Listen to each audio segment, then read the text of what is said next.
जय हिंद दोस्तों, नमस्ते। स्वागत है आप लोगों का डू स्टडी में। दोस्तों आप लोगों का क्लास चल रहा है, ठीक है। पॉलिटिकल साइंस के बारे में हम डिस्कस कर रहे हैं, ग्रेड 12 का, ठीक है। अब तक हमने कई सारे चैप्टर कर लिए हैं। आज जो चैप्टर हम करने वाले हैं वो न्याय व्यवस्था के बारे में पढ़ने वाले हैं दोस्तों, ठीक है।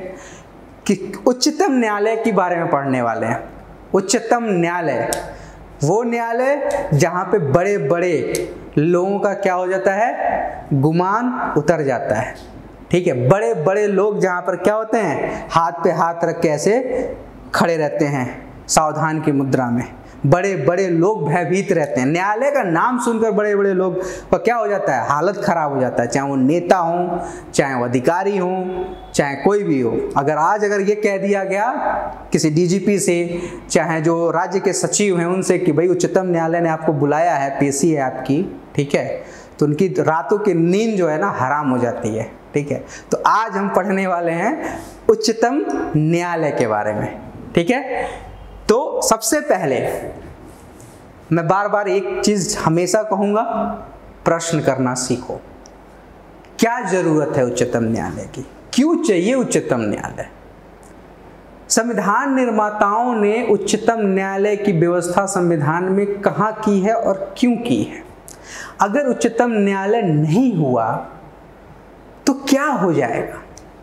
उच्चतम न्यायालय रहकर ऐसा क्या करता है जिससे उसकी वैधता, उसकी जरूरत, उसकी आवश्यकता महसूस होती है लोगों को, या हमें, चाहे आपको, चाहे देश को? आखिर उसका इंपॉर्टेंस तो कुछ होगा ना, तभी तो संविधान निर्माताओं ने इसकी व्यवस्था की है। तो हम आज जो उच्चतम न्यायालय है, जो सुप्रीम कोर्ट है, जिसके आगे ऊपर कोई कोर्ट ही नहीं है, एक बार उसने जो कह दिया फाइनल है, इसीलिए सुप्रीम कोर्ट से सब डरते हैं कि भैया सुप्रीम कोर्ट नहीं जाना। उच्च न्यायालय और जिला न्यायालय तो ठीक है, लेकिन सुप्रीम कोर्ट में हालत खराब, ठीक है। तो सर्वोच्च न्यायालय का हर चीज पढ़ने वाले हैं। उसकी रचना कैसे होती है, किस आर्टिकल में क्या कहा गया है, क्या क्या शक्तियां हैं, एवरीथिंग सब कुछ पढ़ेंगे। और ये जानकारी भी आप लोगों को होनी चाहिए। आप विद्यार्थी हैं, नहीं हैं, कोई फर्क नहीं पड़ता। आपको ये पता होना चाहिए कि उच्चतम न्यायालय में किस तरह से आप पहुंच सकते हैं, वो किस किस तरह की शक्तियां उसके पास है, आपके कौन से अधिकार का हनन हो जाएगा तो आप सीधे उच्चतम न्यायालय में अपील डाल सकते हैं। अपील डालने की क्या क्या प्रक्रिया है, इस सारी चीजों के बारे में हम क्या करने वाले हैं, आज बात करने वाले हैं, ठीक है। तो सबसे पहले जो हम बात करेंगे आज, वो हम बात करेंगे कि भारत में कितने प्रकार के न्यायालय की व्यवस्था की गई है, कितने प्रकार के न्यायालय हैं। तो भारत में एकीकृत न्यायालय, इंटीग्रेटेड जुडिशरी सिस्टम है। इंटीग्रेटेड क्यों कह रहा हूं?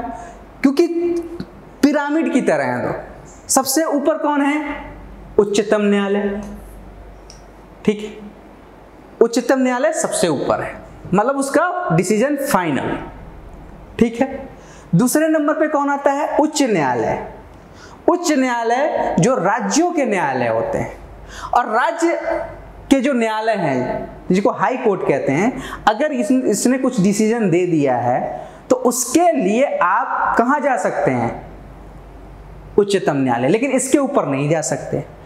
तीसरा आता है अधीनस्थ न्यायालय, जिसको हम कहते हैं सेशन कोर्ट, जिला न्यायालय, ठीक है, उसको अधीनस्थ न्यायालय कहते हैं। जो अधीनस्थ न्यायालय है, अगर इसमें से आपको न्याय हुआ आपके साथ और न्याय नहीं मिला है तो आप अपील करेंगे उच्चतम न्यायालय, और उच्चतम न्यायालय में भी अगर नहीं मिला तो उच्च न्यायालय में भी अगर नहीं मिला तो सीधे जाएंगे उच्चतम न्यायालय, ठीक है। अब यहां पे देख लो, उच्चतम न्यायालय किस पे रखता है कंट्रोल? उच्च न्यायालय पे, और उच्च न्यायालय के अंडर में ये सारे अधीनस्थ न्यायालय आते हैं, ठीक है। तो इंटीग्रेटेड है ये, सबसे ऊपर ये है, उसके बाद उच्चतम न्यायालय आता है, फिर अधीनस्थ न्यायालय। तीनों के बारे में हम बारी बारी से पढ़ेंगे, लेकिन आज जो हम पढ़ने वाले हैं वो है उच्चतम न्यायालय, ठीक है। सबसे पहला क्वेश्चन, उच्चतम न्यायालय भारत के में कहां स्थित है, ठीक है, या उच्चतम न्यायालय की पीठ कहां बैठती है? तो नई दिल्ली में। यह है उच्चतम न्यायालय की तस्वीर, देख रहे हैं, यहीं पे बैठते हैं हमारे जज साहब लोग, जहाँ पे बड़े बड़े लोग, अपराधी, माफिया, डॉन, नेता, अधिकारी, सबकी हालत खराब हो जाती है अगर उच्चतम न्यायालय ने उनको अपने सामने प्रस्तुत होने के लिए कह दिया तो कि पता नहीं जज साहब क्या कर दे। ठीक है, अच्छा, इस समय जो उच्चतम न्यायालय के मुख्य न्यायाधीश हैं वो हैं भूषण रामकृष्णन गवई। याद रखना, क्वेश्चन अगर पूछ दिया तो ये लिखना पड़ेगा, अगर उस समय तक अगर ये है तो, नहीं है तो जो चेंज होंगे उनका नाम आपको लिखना पड़ेगा। ठीक है, तो भूषण रामकृष्ण गवई इस समय मुख्य न्यायाधीश हैं, चीफ जस्टिस ऑफ इंडिया हैं। ठीक है, ये ध्यान रखना। ठीक है, तो अब आज जो हम पढ़ने वाले हैं, क्या पढ़ने वाले हैं? उच्चतम न्यायालय। चलो, सबसे पहले हम पढ़ते हैं उच्चतम न्यायालय का गठन। संविधान के किस अनुच्छेद में कहा गया है कि भारत का एक उच्चतम न्यायालय होगा? आंसर क्या लिखोगे? भारत के अनुच्छेद 124 में कहा गया है कि भारत का एक उच्चतम न्यायालय होगा। उसकी रचना कैसे होगी, उसकी नियुक्ति कैसे होगी, इन सब चीज के बारे में अनुच्छेद 124 में बताया गया है। क्या बताया गया है? स्थापना, भारत के लिए एक सर्वोच्च न्यायालय होगा। अब उस सर्वोच्च न्यायालय किससे मिलकर बना होगा? तो सर्वोच्च न्यायालय जो होगा उसकी रचना कैसे होगी? उसमें एक मुख्य न्यायाधीश होंगे और अन्य न्यायाधीश होंगे। शुरू में क्या था, एक हमारे चीफ जस्टिस थे जब संविधान बना था तो, और प्लस 7 जो है अन्य न्यायाधीश थे। लेकिन वर्तमान समय में जो उच्चतम न्यायालय है उसमें न्यायाधीशों की संख्या कितनी हो गई है? 34 हो गई है। मतलब 34 तक न्यायाधीश हो सकते हैं, इंक्लूडिंग इसमें चीफ जस्टिस भी आ रहे हैं। ठीक है, यानी एक चीफ जस्टिस और 33 न्यायाधीश हो सकते हैं किसमें? उच्चतम न्यायालय में। क्वेश्चन बन जाएगा, वर्तमान में उच्चतम न्यायालय में न्यायाधीशों की संख्या कितनी है? तो आप बताओगे 34। अगर उन्होंने बोल दिया कि चीफ जस्टिस को छोड़कर कितनी है तो आप बोलोगे 35। क्लियर?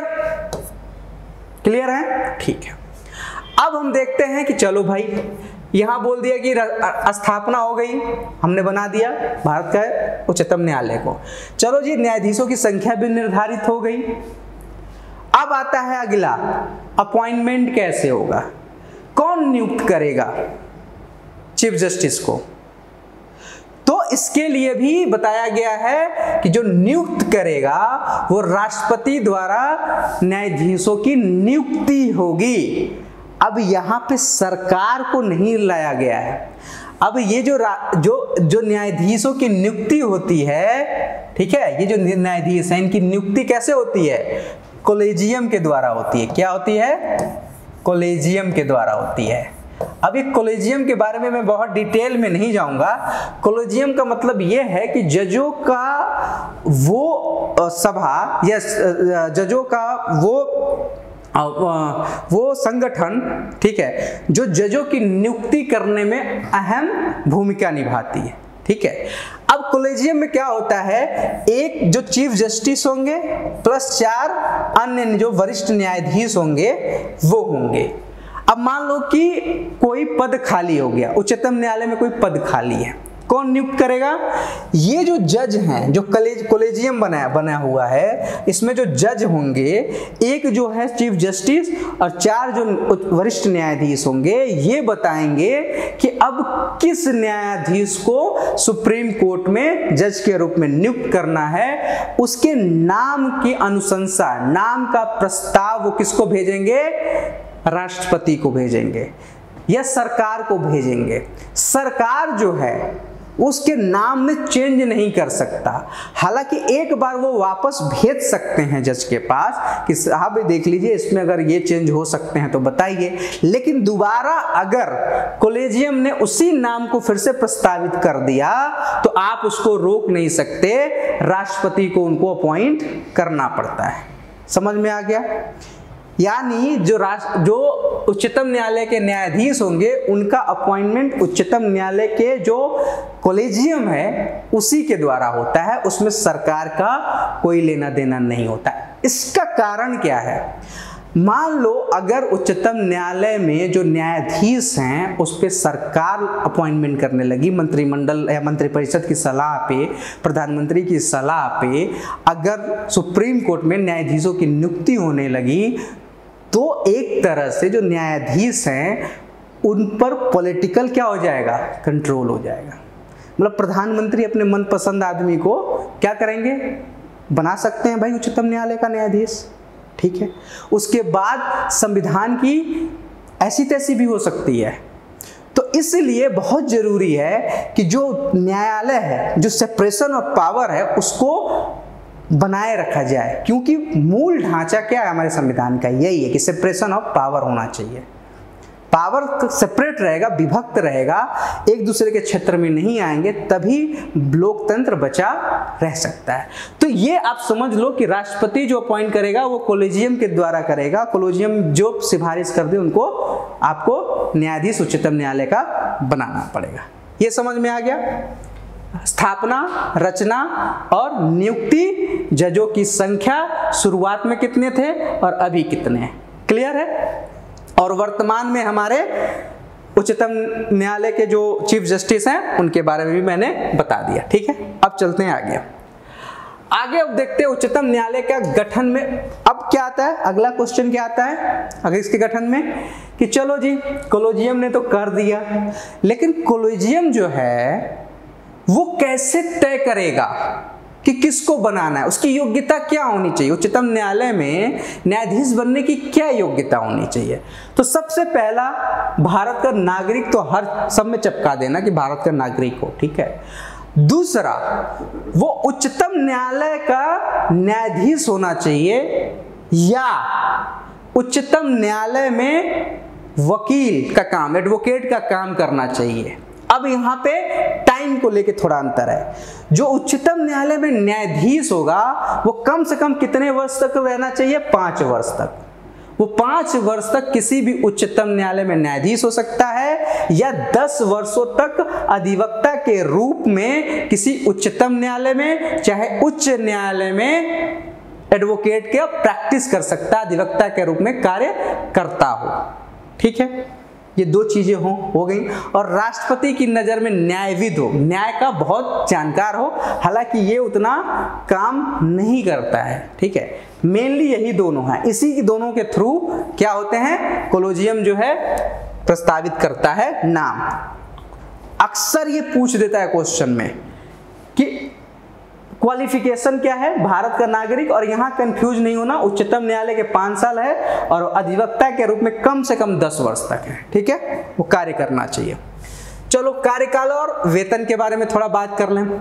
तो जो उच्चतम न्यायालय के न्यायाधीश होंगे उनका जो कार्यकाल होगा वो कितना होगा? 65 वर्ष तक होगा। वो 65 वर्ष तक अपने पद पर रह सकते हैं, ठीक है, हो गया।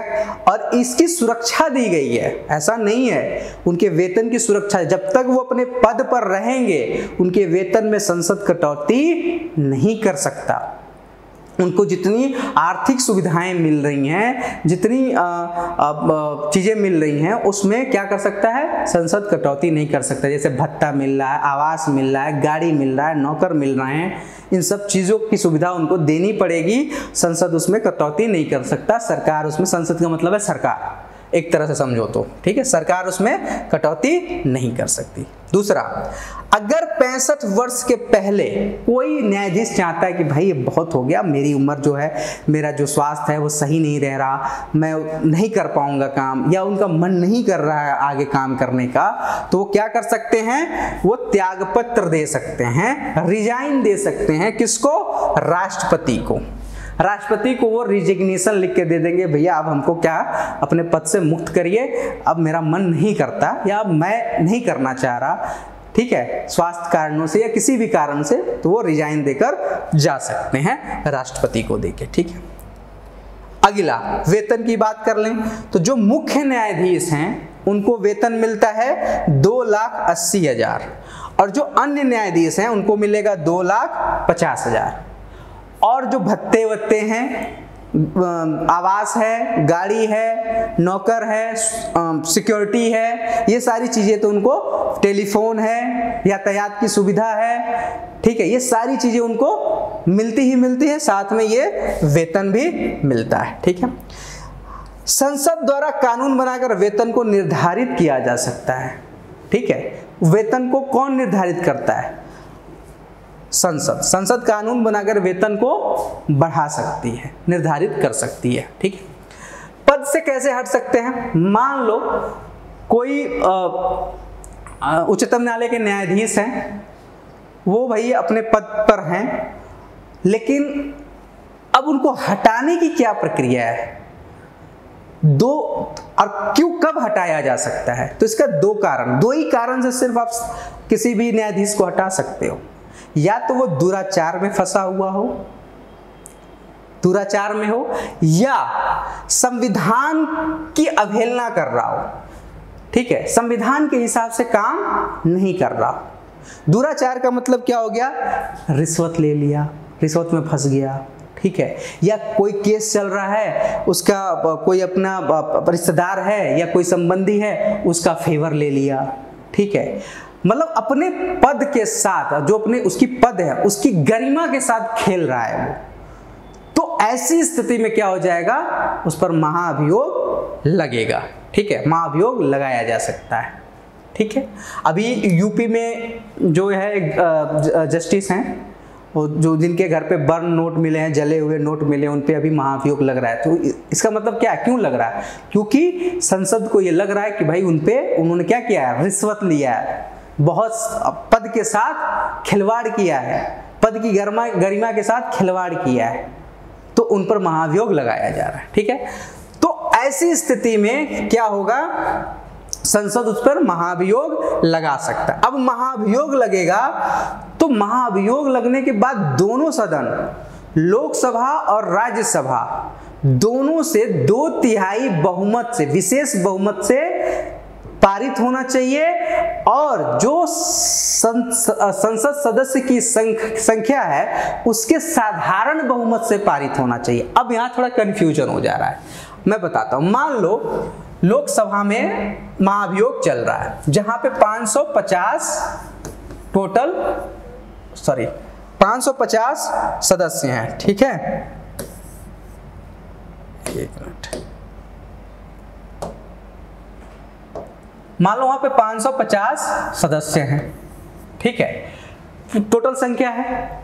लेकिन जिस दिन महाभियोग चल रहा है सदन में, उस दिन वहां पे 540 लोग आए हैं, सदन में है मान लो।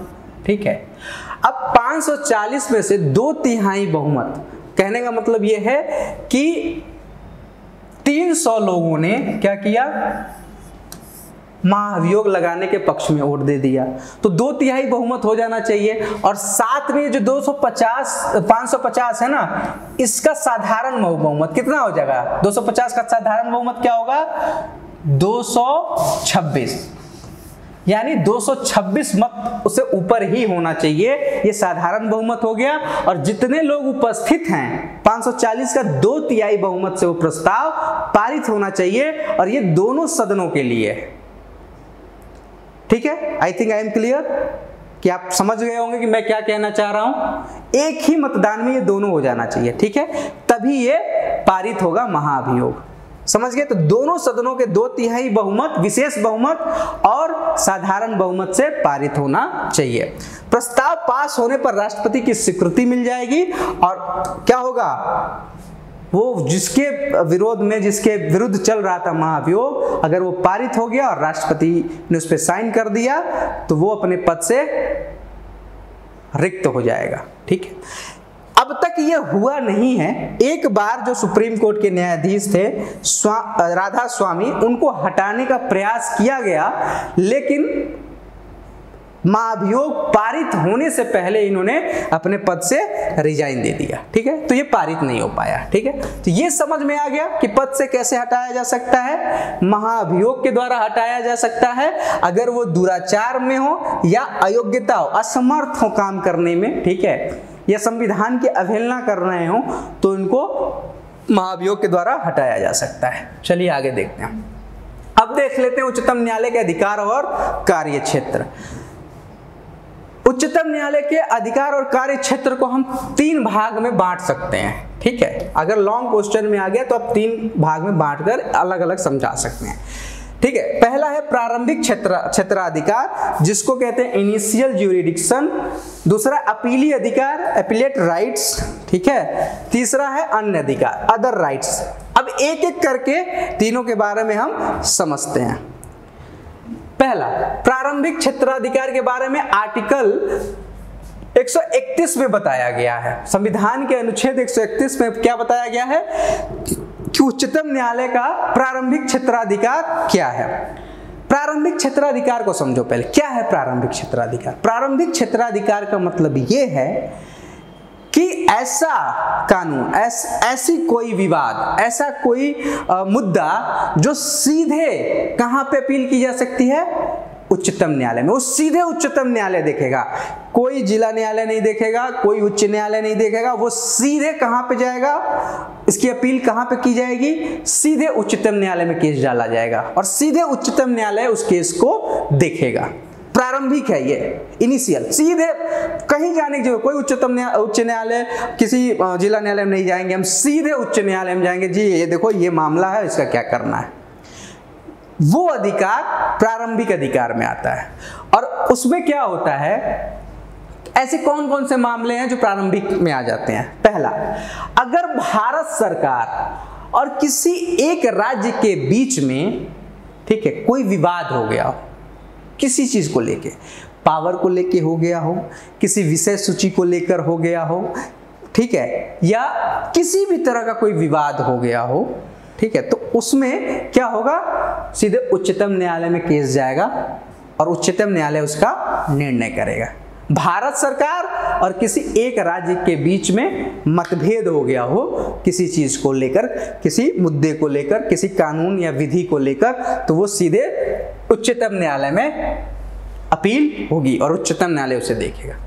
दूसरा, जब किसी विवाद में भारत सरकार और एक से अधिक राज्य एक तरफ हों और एक से अधिक राज्य दूसरी तरफ, कोई ऐसा विवाद हो जिसमें सहमति नहीं बन पा रही हो राज्यों के बीच में, मान लो संविधान संशोधन का कोई ऐसा मुद्दा आ गया जिसमें कुछ राज्य कह रहे हैं कि भाई हम भारत सरकार के साथ हैं, आधा राज्य, और आधा राज्य कह रहे हैं कि भैया हम नहीं हैं भारत सरकार के साथ, आप नहीं कर सकते संशोधन।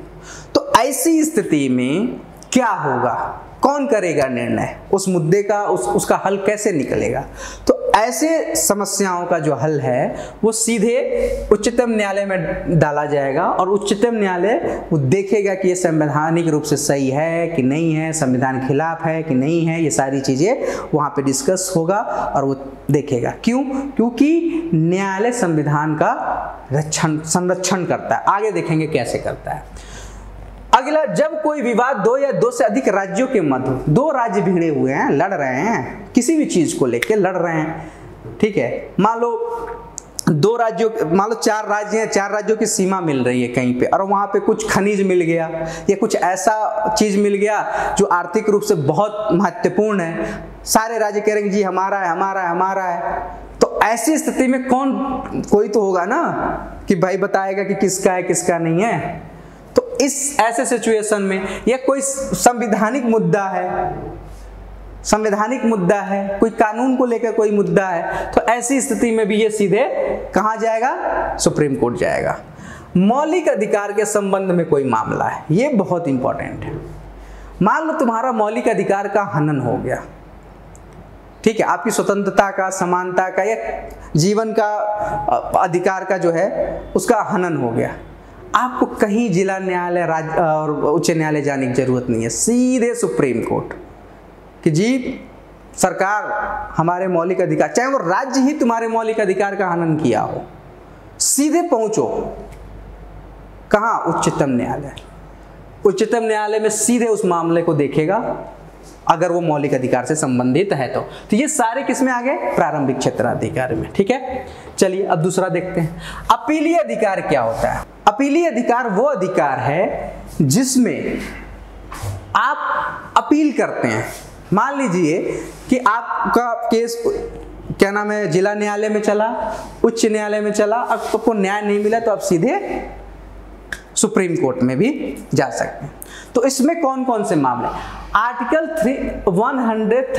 132 के तहत कोई संवैधानिक मामला है तो वो भी सीधे सुप्रीम कोर्ट जाएगा। अब संवैधानिक मामला का क्या मतलब है, जैसे कोई मूल अधिकार से संबंधित है, ठीक है, कोई भी मामला ऐसा जो मूल अधिकार से संबंधित है और सरकार उसमें छेड़छाड़ करने की कोशिश कर रही है, तो वो विधि असल में वैलिड है कि नहीं है, इसका निर्धारण कौन करेगा, वो सीधे अपीलीय हो जाएगा, अपील में चला जाएगा और वो सीधे सुप्रीम कोर्ट में दाखिल होगा, पहला। दूसरा, आपके मूल अधिकार का कोई हनन हो गया है, ऐसी स्थिति में भी आप सीधे कहां जाएंगे, सुप्रीम कोर्ट। मान लो मेरे बोलने की आजादी छीन ली गई है, या मुझ पे भाषण देने की आज़ादी छीन ली गई है, या स्वतंत्रता की आज़ादी छीन ली गई है, या मुझे नौकरी में जो समानता मिलनी चाहिए वो नहीं मिली है, मेरे साथ भेदभाव किया गया है लिंग के आधार पे, जाति के आधार पे, या किसी भी आधार पर, तो हम सीधे सुप्रीम कोर्ट जा सकते हैं और सुप्रीम कोर्ट देखेगी कि हाँ जी इसके साथ हुआ है, मूल अधिकार का हनन हुआ है, तो वो क्या करेगी, उस सुनवाई को देखेगी। ठीक है। शक्तियों के विभाजन को लेकर कोई मुद्दा अगर आ गया है, मान लो संवर्तीय सूची में कोई ऐसा विषय है या राज्य सूची में ऐसा कोई विषय जिस पर केंद्र सरकार ने कानून बना दिया है, ठीक है, या केंद्र सरकार का कोई ऐसा विषय जिस पर राज्य सरकार ने कोई कानून बना दिया है, या राज्य सरकार और केंद्र सरकार के बीच में कोई ऐसा विषय है जिस पर लेकर बहस हो रही है कि नहीं जी ये तो राज्य सूची का विषय है, तो ये तो केंद्र सूची का विषय है, तो ऐसी स्थिति में शक्तियों के विभाजन को लेकर भी क्या हो सकता है, आप सीधे अपील कर सकते हैं कहां, सुप्रीम कोर्ट। ठीक है।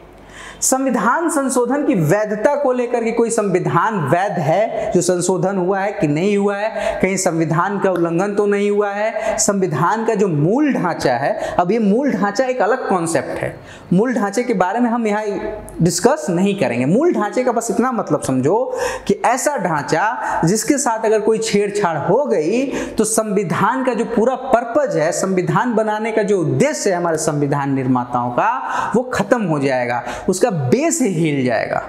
तो बेसिक स्ट्रक्चर का मतलब यह है कि जिस पे पूरा का पूरा क्या नाम है, पूरा का पूरा मकान खड़ा है, पूरा का पूरा संविधान खड़ा है, उसकी जो नींव है वो बेसिक स्ट्रक्चर है। अगर उसको खिला दिया तो पूरा संविधान यानी पूरा भवन ढहरा के गिर जाएगा। तो उस मकान को बचाने के लिए यानी संविधान को बचाने के लिए ये देखना बहुत जरूरी है कि कहीं संविधान संशोधन जो हुआ है वो संविधान के खिलाफ तो नहीं हो गया है, देश के लोगों के खिलाफ तो नहीं हो गया है। तो ये सारे मुद्दे सीधे अपीलीय अधिकार में आ जाएंगे और सुप्रीम कोर्ट चले जाएंगे। अब दूसरे तरीके का एक अपीलीय 133 में बताया गया है इसको, अनुच्छेद दीवानी या नागरिक मामला, ऐसा मामला जो दीवानी प्रकृति का हो। दीवानी का प्रकृति का मतलब क्या है कि जिसमें आपको सजा नहीं हो सकती, जुर्माना हो सकता है, सजा जेल की सजा नहीं हो सकती।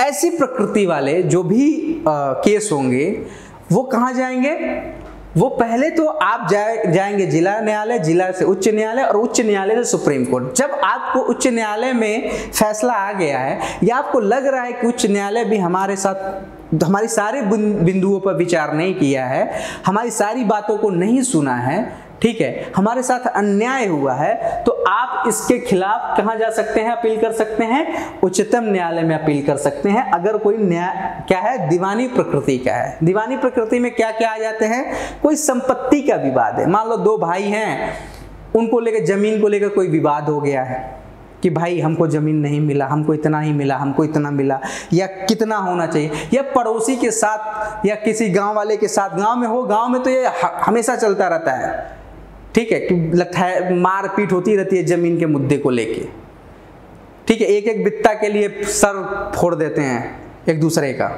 जो गांव में रहते हैं ना, गांव के लोग होंगे, उनको अच्छे से पता होगा कि सबसे ज्यादा जो विवाद होता है ना संपत्ति को लेकर होता है, जमीन को लेकर होता है, ठीक है, तो ये संपत्ति विवाद। और वो जिला न्यायालय उच्च न्यायालय तक आकर खत्म हो जाता है लगभग। लेकिन मान लो कोई बहुत बड़ा मुद्दा है, बड़े लोगों के मुद्दे हैं, ठीक है, अमीर लोगों के मुद्दे हैं, तो वो सुप्रीम कोर्ट तक भी पहुंचते हैं। तो संपत्ति का मुद्दा हो गया, कोई अनुबंध, कंपनियों के बीच में कोई अनुबंध हुआ है, ठीक है, जैसे मान लो कोई कॉन्ट्रैक्ट हुआ है कि मैं आपको इतना सामान इतने तारीख को पहुंचाऊंगा, आप इतने मुझे पैसे दे देंगे। मैंने आपको सामान पहुंचा दिया और आप जो है चेक दिए, चेक जो है बाउंस हो गया, वो पेमेंट दे नहीं रहे हैं, आप हमको परेशान कर रहे हैं। तो हम एक प्रोसेस के तहत गए और हमको न्याय नहीं मिला, तो हम अपील कहाँ कर सकते हैं, मतलब जिला न्यायालय गए, उच्च न्यायालय गए, लेकिन हमारी सुनवाई नहीं हुई, तो हम सीधे फिर सुप्रीम कोर्ट में भी अपील कर सकते हैं। तो अनुबंध हो गया, तलाक हो गया, मानहानि हो गया, किराएदारी का हो गया, उत्तराधिकार विवाद हो गया, ये सब सिविल मामले हैं। और ये सब के लिए अगर आपको उच्चतम न्यायालय से नहीं मिलता है न्याय, तो आप अपील कर सकते हैं सुप्रीम कोर्ट में।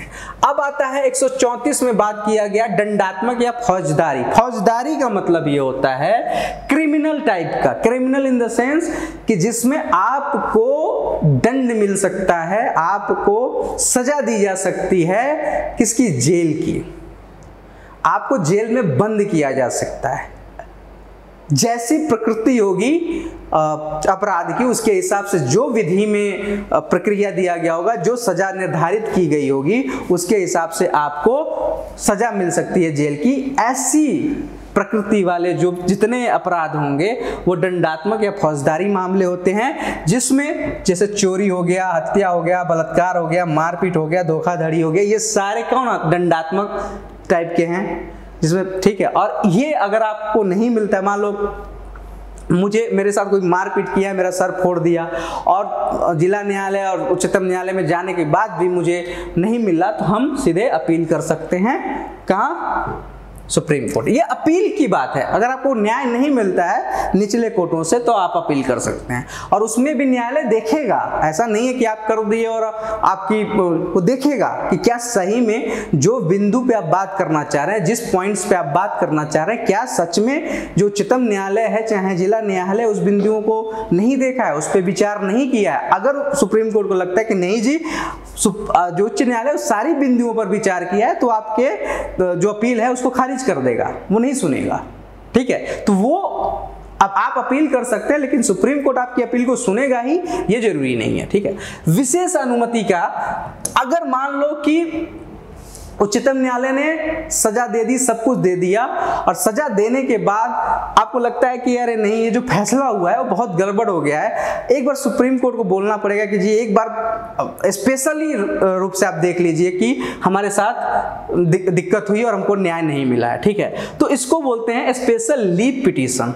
विशेष अनुमति दे दीजिए मुझे कि मेरी बात सुन लीजिए। एक आग्रह है सुप्रीम कोर्ट से, उसमें भी सुप्रीम कोर्ट देखेगा कि सच में क्या ऐसा है तो ही सुनेगा, नहीं तो नहीं सुनेगा। तो इसको कहा गया है 136 में, ठीक है। तो ये हो गए अपीली अधिकार, ठीक है। चलिए अगला देख लेते हैं। अन्य अधिकार में क्या आते हैं? अन्य अधिकार में एक तो आता है कि ये मूल अधिकारों का संरक्षण करता है। जितने आपके मूल अधिकार हैं, ठीक है, भाग 3 में जितने मूल अधिकार दिए गए हैं उसका संरक्षण कौन करेगा? सुप्रीम कोर्ट करेगा। कैसे करेगा? संवैधानिक उपचारों का अधिकार पढ़े होंगे, जब मूल अधिकार मैंने पढ़ाया, अगर आप वीडियो देखे होंगे तो आपको पता होगा कि संवैधानिक उपचारों का जो अधिकार है, अनुच्छेद 32 में क्या बोला गया है कि ये आपके अगर किसी भी मूल अधिकार का हनन होता है तो आप सीधे रीट डाल सकते हैं सुप्रीम कोर्ट में या उच्च न्यायालय में, ठीक है। तो आपके जितने मूल अधिकार हैं उनकी सुरक्षा की गारंटी आर्टिकल 32 के तहत कौन दे रहा है? संविधान दे रहा है, और उसका संरक्षण कौन कर रहा है? सुप्रीम कोर्ट कर रहा है, ठीक है। तो मूल अधिकारों का संरक्षण कर रहा है कि नहीं कर रहा?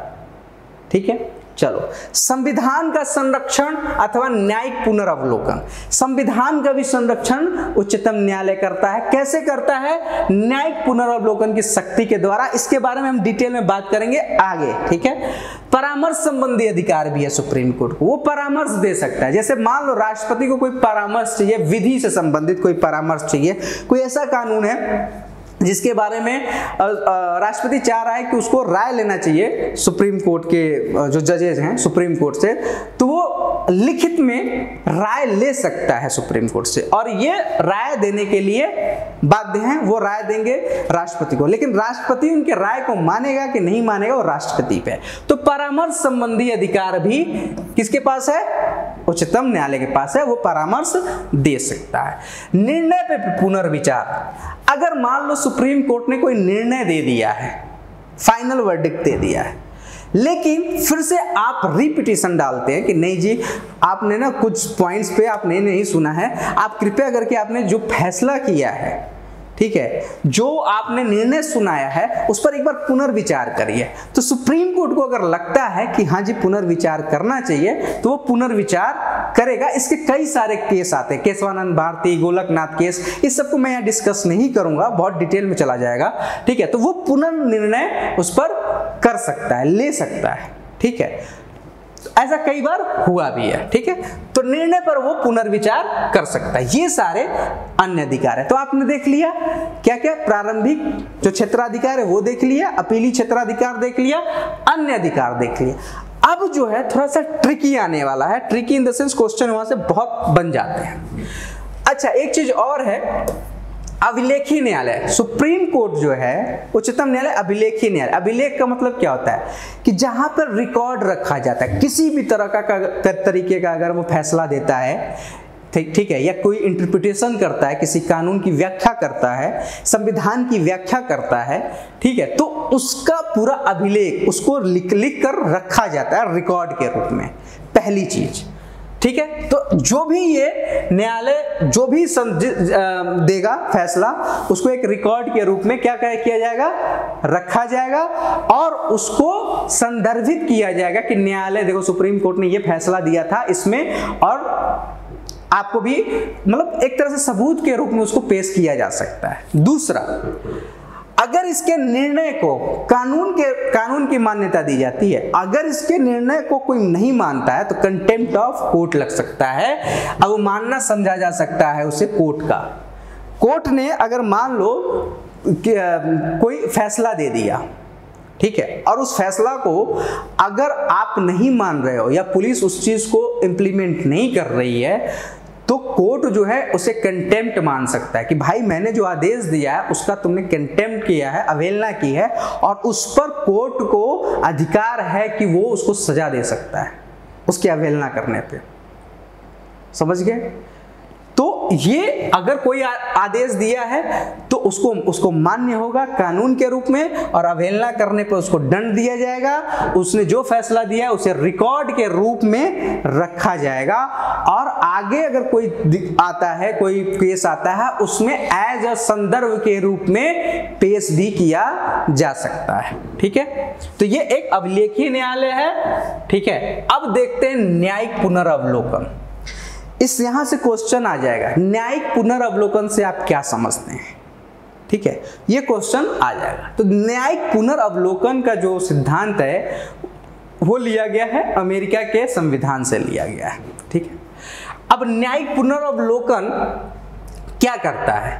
न्यायिक पुनर्अवलोकन में जो उच्चतम न्यायालय है वो करता क्या है कि जो विधायिका है, यानी जो संसद है, चाहे विधानमंडल है, संसद या राज्य का जो विधानमंडल है, अगर वो कोई कानून बनाता है या तो उस कानून को क्या करेगा, उसका कानून का अवलोकन करेगा कि कहीं ये कानून हमारी देश के संविधान की आत्मा के खिलाफ तो नहीं है, संविधान की मूल ढांचा के खिलाफ तो नहीं है, क्या संविधान के विरुद्ध तो नहीं है, ये लोकतंत्र के विरुद्ध तो नहीं है, कहीं मूल अधिकार का हनन तो नहीं कर रहा, ठीक है। ये सारी चीजें देखता कौन है? न्यायालय। इसीलिए पुनर्अवलोकन का मतलब क्या है? न्यायिक पुनर्अवलोकन, जुडिशियल रिव्यू का मतलब क्या है कि क्या वो कानून का एक बार जांच लिया जाए कि कहीं संविधान का तो अवहेलना नहीं कर रहा, इसलिए ये इंपॉर्टेंट हो जाता है। अगर वो न्यायिक पुनर्अवलोकन की शक्ति नहीं होगी तो वो संविधान का संरक्षण नहीं कर पाएगा। ठीक है। तो ये न्यायिक पुनर्वलोकन की वह शक्ति है जिसके जरिए वो संविधान का संरक्षण करता है। वो देखता है कि संविधान के खिलाफ तो कोई कानून नहीं बना दिया संसद ने, चाहे सरकार ने, समझ रहे हो। तो संविधान का संरक्षण करने के लिए भी न्यायिक पुनर्वलोकन की शक्ति दी गई है। मूल अधिकारों का संरक्षण, मैंने बताया कि अगर कोई ऐसा कानून न बन जाए कि मूल अधिकार को ही बेड़ा गर्क कर दिया सरकार ने, हटाओ यार मूल अधिकार, खत्म करो, किसी को कोई मूल अधिकार नहीं मिलेगा, ठीक है। तो अगर मूल अधिकार नहीं मिला तो फिर लोकतंत्र का मतलब क्या है, संविधान का मतलब क्या है। तो ऑटोमेटिकली अगर मूल अधिकार का संरक्षण करना है तो संविधान का संरक्षण करना पड़ेगा, और संविधान का संरक्षण करना है तो मूल अधिकार का संरक्षण करना पड़ेगा। और इन दोनों का संरक्षण करने की जिम्मेदारी किसको है, उच्चतम न्यायालय को है। और उच्चतम न्यायालय न्यायिक पुनर्वलोकन के द्वारा क्या करता है, जुडिशियल रिव्यू के द्वारा इन दोनों का संरक्षण करता है। समझ में आ गया।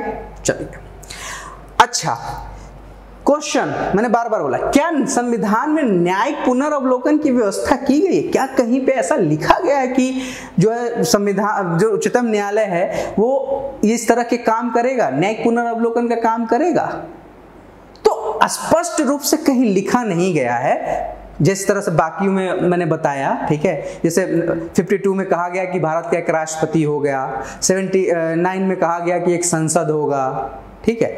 इस तरह से कहीं लिखा नहीं गया है। लेकिन जब आप संविधान को पढ़ोगे तो उसमें कुछ ऐसे आर्टिकल्स आएंगे जिसमें ये अप्रत्यक्ष रूप से पता चलता है कि उच्चतम न्यायालय को ये अधिकार ऑटोमेटिक मिल गए हैं। यानी संविधान निर्माता ये चाहते थे कि जो हमारा संविधान है और उसका जो बेसिक स्ट्रक्चर है उसकी सुरक्षा की जिम्मेदारी उच्चतम न्यायालय को दी जाए। जब आप पढ़ोगे तो इसके दो उदाहरण मैं दे देता हूं, अगर क्वेश्चन आ गया तो आप दे देना। अनुच्छेद 13, कोई कानून मौलिक अधिकार का उल्लंघन करता है तो वह शून्य हो जाएगा। पहला, अनुच्छेद 13 क्या कहता है कि ऐसा कोई भी विधेयक, ऐसा कोई भी कानून, ऐसा कोई भी लॉ या ऐसा कोई भी विधि संसद द्वारा या विधानसभा द्वारा पारित होता है जिसमें क्या होता है, मौलिक अधिकार का उल्लंघन होता है, फंडामेंटल राइट्स का उल्लंघन होता है, फंडामेंटल राइट्स को कम किया जाता है, तो ऐसा कानून शून्य हो जाएगा। अब क्वेश्चन, भाई कौन करेगा उसको शून्य? कौन बताएगा? कौन कहेगा कि भाई ये फंडामेंटल राइट्स का उल्लंघन किया इसलिए इसको इनवैलिड कर दो? कौन बताएगा इसको? अगला अनुच्छेद 32 बता रहा। अनुच्छेद 32 में क्या बोला गया? संवैधानिक उपचारों का अधिकार में क्या कहा गया कि मौलिक अधिकार की सुरक्षा के लिए सीधे कहां जाओगे? उच्चतम न्यायालय जाओगे। तो सीधे अगर उच्चतम न्यायालय जाओगे तो कोई भी चीज मौलिक अधिकार का उल्लंघन कर रहा, यानी संविधान के बेसिक स्ट्रक्चर का उल्लंघन कर रहा, यानी संविधान की सुरक्षा की गारंटी कहां से मिल रही है? यहीं से मिल रही है कि अगर कानून के मौलिक अधिकार का उल्लंघन हुआ तो आप सीधे सुप्रीम कोर्ट जाओगे अनुच्छेद 32 के तहत। तो सुप्रीम कोर्ट बताएगा कि भाई ये मौलिक अधिकार जो है क्या कर रहा है, मौलिक अधिकार का उल्लंघन कर रहा है आपका कानून, और इसलिए ये शून्य हो जाएगा, इसको इनवैलिड कर दो। तो समझ में आ गया कि कैसे हुआ? न्यायिक पुनर्वलोकन के द्वारा। समझ गए ना कितना इंपॉर्टेंट है न्यायिक पुनर्वलोकन? तो आपको समझ में आ गया। कहीं स्पेशल लिखा नहीं गया है, लेकिन जब आप पढ़ोगे तो ऑटोमेटिकली ये समझ में आ जाएगा कि हाँ, उच्चतम न्यायालय को ये चीजें दिए हैं हमारे संविधान निर्माताओं ने। ठीक है, आई होप आपको समझ में आ गया होगा। चलिए आगे देखते हैं। एक बहुत इंपॉर्टेंट चीज है जनहित याचिका। इसको कहते हैं PIL, public interest litigation. PIL नाम सुनते होगे, PIL डाल दिया इसने, सरकार के खिलाफ PIL डाल दिया इसने, फलाने संस्था के खिलाफ PIL डाल दिया। PIL होता क्या है? जनहित याचिका होती क्या है? जनहित याचिका की शुरुआत किए थे PN भगवती। एक न्यायाधीश थे सुप्रीम कोर्ट के उच्चतम न्यायालय, उन्होंने ये शुरू किया था। उसमें क्या कहा गया, जैसा कि नाम से पता चला, जनहित, जो जनता के हित में हो ऐसी याचिका, ऐसा लिटिगेशन, ऐसा पिटीशन जो जनता के हित में हो, यानी जनता एक पर्टिकुलर संख्या में लोगों को फायदा मिलता हो, ऐसा याचिका को सुप्रीम कोर्ट सुनेगा। अब वो पारित वो डालेगा कौन? तो जनता के हित में दायर की गई याचिका को क्या कहते हैं? जनहित याचिका। जनता के हित में डाली गई याचिका को क्या कहते हैं? जनहित याचिका। समझ में आ गया? पहला। अब इसको कौन डाल सकता है? जनहित याचिका कौन डाल सकता है? तो जनहित याचिका कोई भी व्यक्ति दायर कर सकता है, हम आप कोई भी दायर कर सकता है।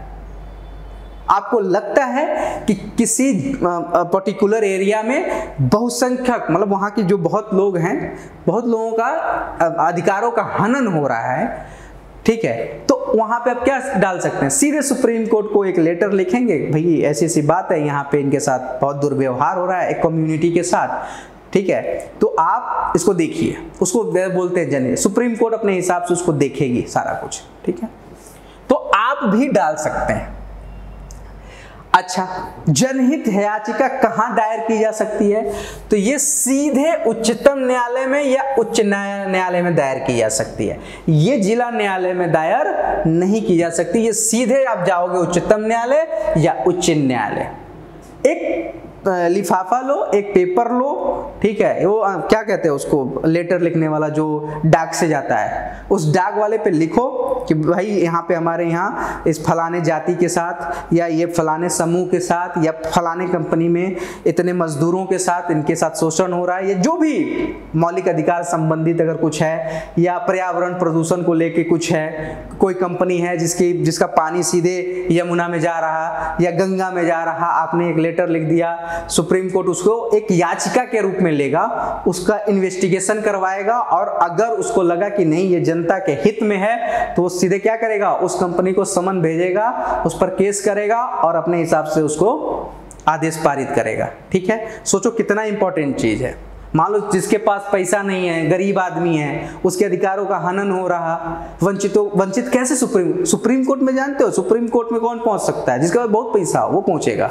तो ये गरीबों, वंचितों, शोषितों और लोगों की समस्या पे ध्यान केंद्रित करता है। ठीक है, सरकार की निष्क्रियता या मूल अधिकार के उल्लंघन पर कोर्ट सीधे आप पहुंच सकते हो।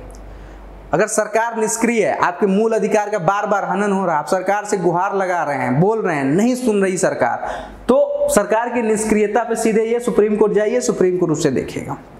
जैसे मान लो सरकार बार बार बोला जा रहा है कि दिल्ली में बहुत प्रदूषण है, बहुत प्रदूषण है, बहुत प्रदूषण है, सरकार कोई एक्शन नहीं ले रही है, कुछ भी नहीं कर रहा है। सुप्रीम कोर्ट ने बोल दिया कि भाई देखो जितने ट्रक हैं ये सब आउटर दिल्ली में रहेंगे, नहीं आएंगे दिल्ली के अंदर, खत्म। जितनी गाड़ियां हैं, पेट्रोल की हो चाहे डीजल की हो, वो 10 साल तक वैलिड रहेंगी, उससे ज्यादा कौन बोल रहा है? ये कोर्ट ने पहले बोला है ना, बाद में सरकार इस पे सक्रिय हुई हो तो हुई हो, पहले कोर्ट ने सारा। ताजमहल के आसपास जो इतने हैं वहां पे किसी प्रकार का गाड़ी जो ईंधन से चलने वाली गाड़ी है, पेट्रोल डीजल से चलने वाली गाड़ी है, वो नहीं जा सकती। ठीक है, ये सारी चीज सुप्रीम कोर्ट ने किया हुआ है। ठीक है, अच्छा, सिर्फ पत्र या पोस्ट कार्ड लिखकर आप PIL डाल सकते हैं, ये मैंने बता दिया। अच्छा, एक चीज और बहुत इंपॉर्टेंट है, जो भी दायर करेगा जनहित याचिका, जो भी डालेगा वो जनता के हित में होना चाहिए, वो स्वार्थ से प्रेरित नहीं होना चाहिए। निजी स्वार्थ से प्रेरित अगर कोई PIL डाल रहा तो उसे स्वीकार नहीं करेगा सुप्रीम कोर्ट। वो जनता के हित में होना चाहिए, तभी उसे स्वीकार करेगा। दायरकर्ता का मकसद जो होना चाहिए, क्या होना चाहिए, उसका लक्ष्य क्या होना चाहिए? उसका लक्ष्य होना चाहिए जनहित, जनता का हित। ठीक है, अच्छा, कई सारी चीजें हैं। जनहित के सामान्य कारण क्या हो सकते हैं? पर्यावरण प्रदूषण हो सकता है, बाल मजदूरी हो सकता है, जेलों में अवमानना हो सकता है, भ्रष्टाचार और घोटाला हो सकता है, स्त्री के साथ जो जेलों में दुर्व्यवहार होता है वो हो सकता है, जो जेल है, जो बाल सुधार गृह है, उसमें अगर किसी प्रकार से बच्चों का शोषण हो रहा है या अच्छे से रख रखाव नहीं है तो वो हो सकता है, या पुलिस ने कैदियों को पकड़ रखा है, 15-15 साल से चल रहे हैं लेकिन कुछ हो नहीं रहा उसमें, तो ऐसे में आप एक जनहित याचिका डाल सकते हैं कि भाई इनकी सुनवाई जल्दी हो जाए, इनका कोई क्राइम से लेना देना नहीं है, तो सुप्रीम कोर्ट उसको देखेगा क्योंकि मौलिक अधिकार का मसला आ जाता है, ठीक है, या भ्रष्टाचार या घोटाला से संबंधित है तो वो आ जाएगा, ठीक है। तो ये सारी चीजें आपके सुप्रीम कोर्ट में आ जाती है। आपने पूरा सुप्रीम कोर्ट देखा, उसकी रचना देखी, उसकी शक्ति देखी, प्रारंभिक क्षेत्राधिकार देखा, अपीली क्षेत्राधिकार देखा, अन्य अधिकार भी देख लिया, जनहित याचिका भी देख ली और जुडिशियल रिव्यू भी देख लिया। अब अगर क्वेश्चन आपसे पूछ दे एग्जामिनेशन में तो आप, मुझे पूरा भरोसा है कि आप लिख के आएंगे क्योंकि आपके सारे कॉन्सेप्ट यहाँ पे क्लियर है। थोड़ा सा क्वेश्चन में देख लेते हैं और इसे लिखो, तुरंत लिखो कॉपी पे। क्या है उच्चतम न्यायालय के गठन के बारे में मैंने बता दिया, कार्यों के बारे में भी मैंने बता दिया और शक्तियों के बारे में भी मैंने बता दिया। सिंपल सी चीजें लिखकर आ जानी है। न्यायिक पुनर्वलोकन को मैंने बता दिया, ठीक है। जनहित याचिका के बारे में भी मैंने बता दिया आपको। भारतीय न्याय व्यवस्था में जनहित याचिका का महत्व क्यों है इसके बारे में भी आपको बता दिया। जैसे बाल मजदूरी है, जेलों में कोई अमानवीय व्यवहार हो रहा है, स्त्रियों के साथ अमानवीय व्यवहार हो रहा है, पर्यावरण प्रदूषण हो रहा है, सरकार उस पर एक्शन नहीं ले रही है, तो आप सीधे PIL डालिए, ठीक है। गरीब और वंचितों का शोषण हो रहा है, अनपढ़ हैं, वो नहीं जा पा रहे हैं सुप्रीम कोर्ट, आप पढ़े लिखे हैं, आपको पता है, आप सीधे एक लेटर लिखिए, सुप्रीम कोर्ट पहुंचिए, सुप्रीम कोर्ट सीधे उसे देख लेगा, तो है कि नहीं फायदा। तो ये सारी चीजें आपको न्याय व्यवस्था में। सर्वोच्च न्यायालय के किसी न्यायाधीश को कैसे हटाने की प्रक्रिया, महाभियोग के बारे में मैंने बता ही दिया है आपको। उच्चतम न्यायालय के भारतीय संविधान का संरक्षता, मौलिक अधिकार का रक्षक है। सुप्रीम कोर्ट किस तरह से मौलिक अधिकार का, संविधान का संरक्षण करता है, न्यायिक पुनरावलोकन के द्वारा करता है, इसके बारे में भी मैंने समझा दिया। तो आई होप कि आपको इसमें से कोई भी क्वेश्चन आपके एग्जामिनेशन में आ जाए, आप उसको डिस्कस कर लेंगे, उसको अच्छे से लिखकर आ जाएंगे, ठीक है। अब अगला जो हम करेंगे उच्च न्यायालय के बारे में हम अगले क्लास में पढ़ेंगे, ठीक है। आई होप कि आपको ये क्लास बहुत अच्छा लगा होगा, ठीक है। मिलते हैं अगली क्लास में, तब तक के लिए जय हिंद, नमस्कार।